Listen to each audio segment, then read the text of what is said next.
welcome back to Just Maria D. It is indeed Maria D, and today our vlog is coming to you from Tatton Park in Cheshire. For nearly 400 years, the estate was the property of the Attribution family, but it was bequeathed to the National Trust in 1958. Our friends invited us for a day out to see the rhododendrons. Unfortunately, it's just a little bit early in the season for them. Here we are in the walled kitchen garden. The thing that I really love about this space is that it is used for both cultivation and conservation. Here they are forcing the rhubarb, putting them in these clay pots to force the stalks to grow upwards towards the light, which make them straighter and stronger with less leaves, giving them the sour and sweet flavour that rhubarb is most famous for. The giggling in the background is my friends explaining to me about not the Bermuda Triangle, but the rhubarb triangle, which is in West Yorkshire. We move on now to the rose garden, which was laid out in 1913 for Lady Egerton, wife of Alan de Tatton Egerton. The garden is designed to be both intimate and feminine. Many of the roses grown here are modern versions of old varieties,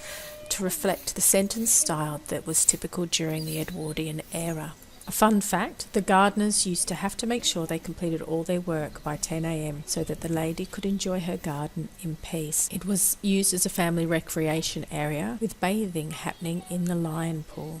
In contrast to the rose garden, this garden is designed to be more masculine. Maurice Egerton, the last Lord Egerton, chose the Tower Gardens to impress his guests by planting unusual species. He found some Chinese species which had never flowered in Britain. The giggling in the background is my friend and I discussing a fun fact about this tower. It was not unusual that it housed a hermit whose sole job was to frighten house guests as they enjoyed the garden in the evening.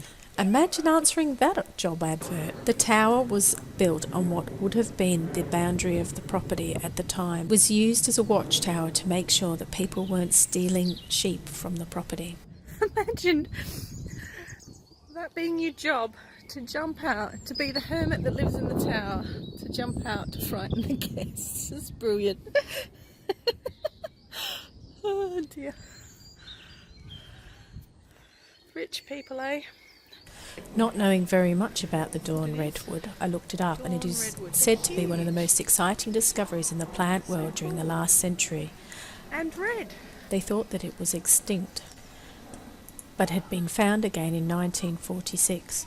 This was most exciting because it had only been known from fossil evidence before then. You can book a guided tour of the Japanese gardens, otherwise you have to view it from its perimeter.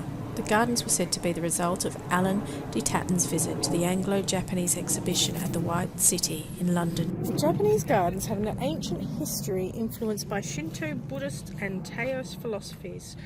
Ooh.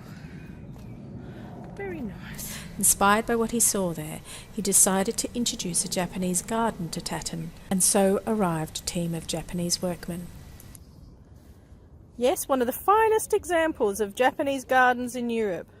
It'd be beautiful to come back in autumn as well. Unlike other disciplines of Japanese gardens, the dry garden or the stroll garden, Tatton's Japanese garden is modelled off a tea garden. The important elements of plants, stones and rocks are carefully placed to produce a natural balance.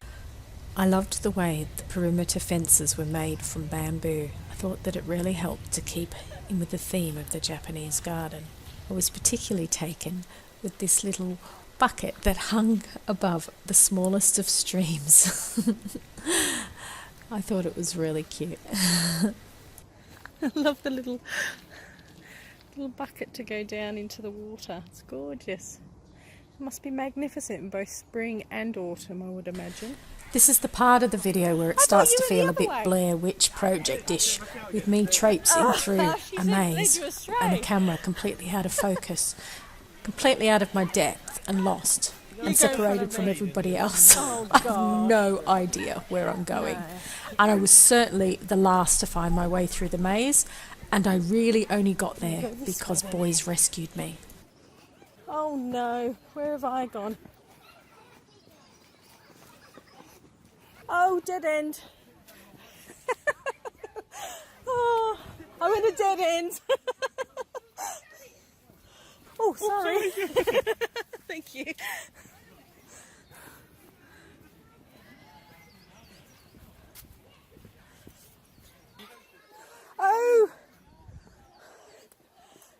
done that then? I haven't.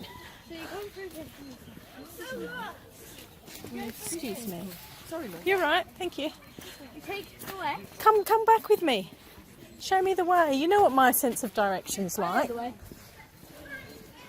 I've been this way though. Did you go through? Did you crawl under fences? No, that's a dead end. No, it's not. How did I not come that way? Oh, I ended that way. Ah, they've come to rescue me. Oh, Joseph. Yeah. No, you're going that way. That's the way you get out. Are you getting in or going out? We're showing one. They're showing me. Yeah. We won though. Yeah, you definitely won. Through the hole. Oh, No. Ted won then. No. Team. Ah! It's hardly a team if you cheat. Through there, and then there was a gap, and I just crawled through it. And as you can tell that by this. I saw you know the way back. Oh, goodness. This is quite a trek. Sure. Oh, my gosh.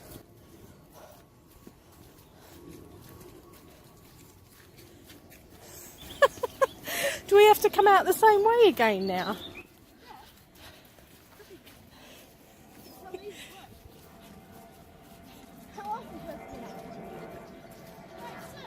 Okay.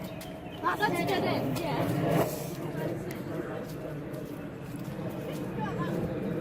Ah, yes. Well, you can, I can't. Oh, it's monkeys in the zoo. Joey! Well done. Joey! What? What? What happened? How did we come back to the middle? Oh, I thought that was the whole point. Yeah, we were showing Mum how to get to the middle. So lush.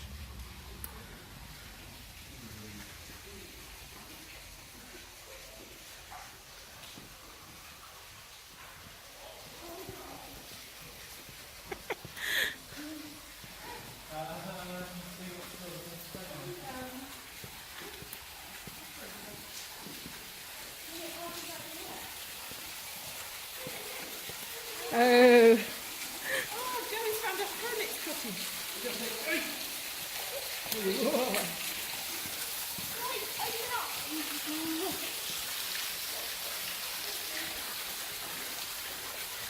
It's like the witches one out from Brave.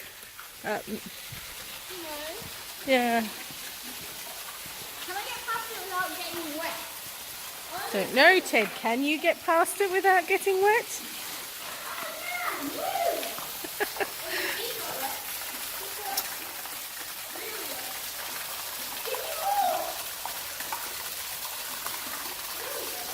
All in all, it was a lovely morning out, and we had a gorgeous afternoon tea in the gardener's cottage.